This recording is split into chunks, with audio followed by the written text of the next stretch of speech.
Rent money is dead money. Let's have a look. Hello everyone, Florian here and welcome to another episode of Heiser Says. Grab your stein of coffee and let's check out this article because this one is going to be looking at how long it takes or how much rent you're paying, which could be a house deposit. So, Aussie renters pay a house deposit every 5 years.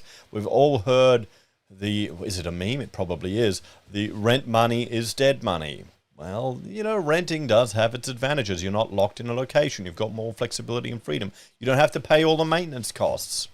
So, I can see both sides of it. So, let's look at this. Renters are paying on average a house deposit every 5 years in rent, according to fresh data.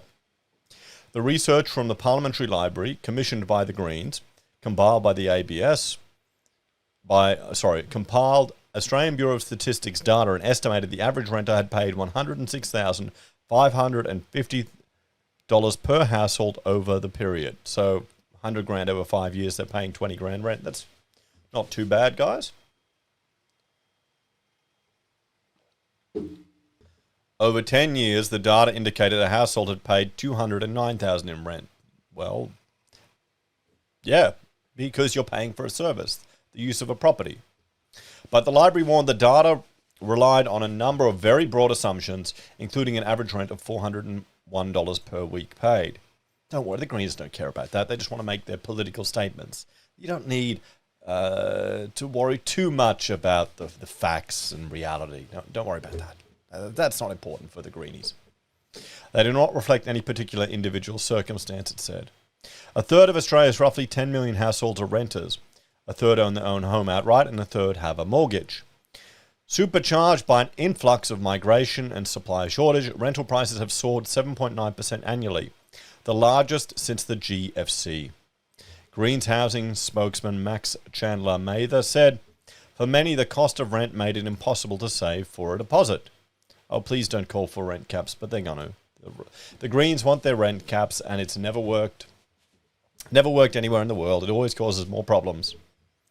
Banks won't give you a mortgage without a deposit, even though, as this data shows, renters are already paying almost a house deposit worth of rent every 5 years, he said. In effect, renters end up paying off someone else's mortgage. Well, that's what happens. You're getting the amenity of a house. You're getting to use it. Should this be free? Okay, maybe in the Greens' mind they expect it to be free. I doubt they'd be willing to work for free for years to pay for people's houses. Often copping massive rent increases and making it impossible to save for a house themselves.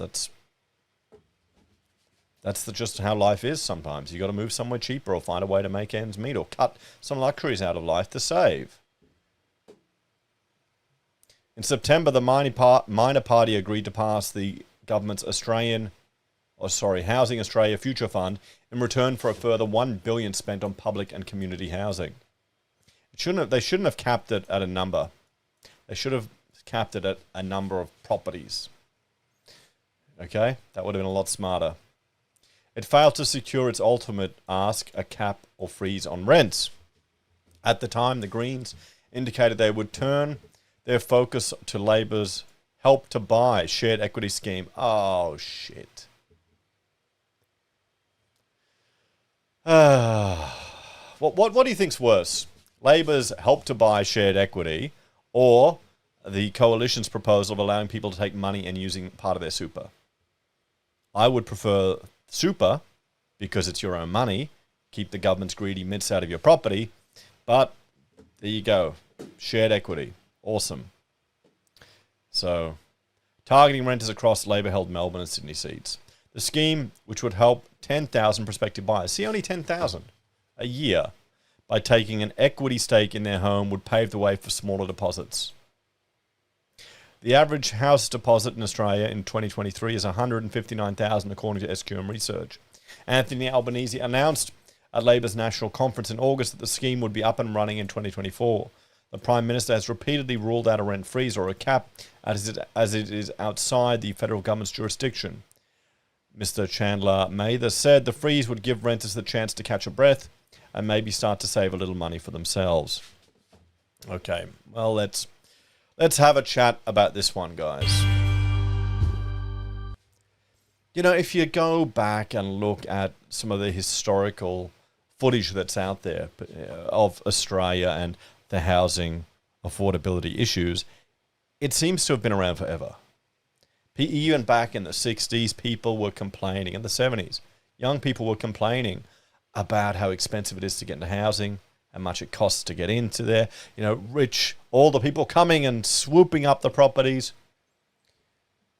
You know, it's gotten worse, and the problem is people still look at an individual income and think that should be used to justify a house purchase. But no, that's not how it is. It's a household income. You know, now you need to both work. If you're a couple, you need to be a couple, and you need to both work to be able to service a mortgage.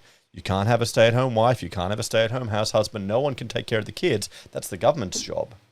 You know, they're going to tax the shit out of you to pay for the childcare so you could put your kid in childcare. The state can raise them, and then you can work to earn the money to get taxed to pay for the childcare so the government can raise them, and you can work and never see them, and then struggle to pay a house because you know, this is the Australia way. This is what we want. It kind of sucks. So, I mean, do I have a solution? Drastically increase supply. We need a push for cheaper starter homes rather than, you know, all the big houses that everyone has. If you look back in the day, people would start with a little two-bedder without even a garage, maybe a carport as a luxury, sometimes a 3-bed, no ensuite, separate bathroom, separate toilet. But every year we're adding more onerous requirements. The National Construction Code, you've now got more energy efficiency requirements. They're pushing houses in New South Wales up to 7 stars. Great, fantastic. It's going to have environmental benefits, but it will also make housing more expensive. Estimated to be 15 grand per house, and then people will prattle on, well, if you can't afford 15 grand, you can't afford a house. Well, that's Australia. Then you don't give a shit about affordable housing. You don't want people to have a start. That's Australia. That's the reality of Australia. All this talk about housing affordability, it's all bullshit. No one gives a crap. You got everyone being a bloody NIMBY, you know, bitching and moaning about housing affordability. You've got people, you know, the same people will talk about, oh, we need to bring back manufacturing in Australia. They don't want it near them. No chance. They don't want dirty manufacturing jobs near them. Not in Australia. Come on. Can you see that happening? Yeah. We just want to be a country of service industries selling houses to each other and bloody well, you know, shipping Amazon packages. That's it. Sorry, I'm getting frustrated with all this talk. I'm seeing so much of it. Years of people prattling on about housing affordability. It ain't going to happen.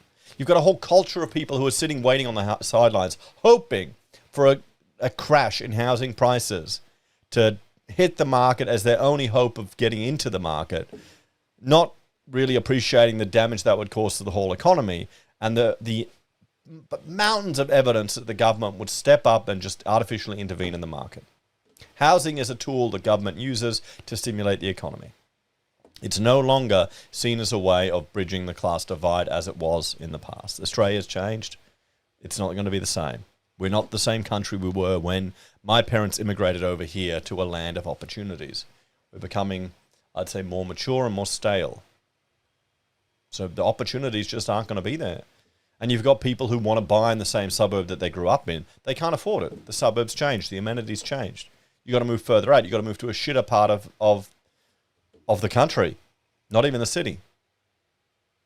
Is it fair? Yeah, it's Australia, guys.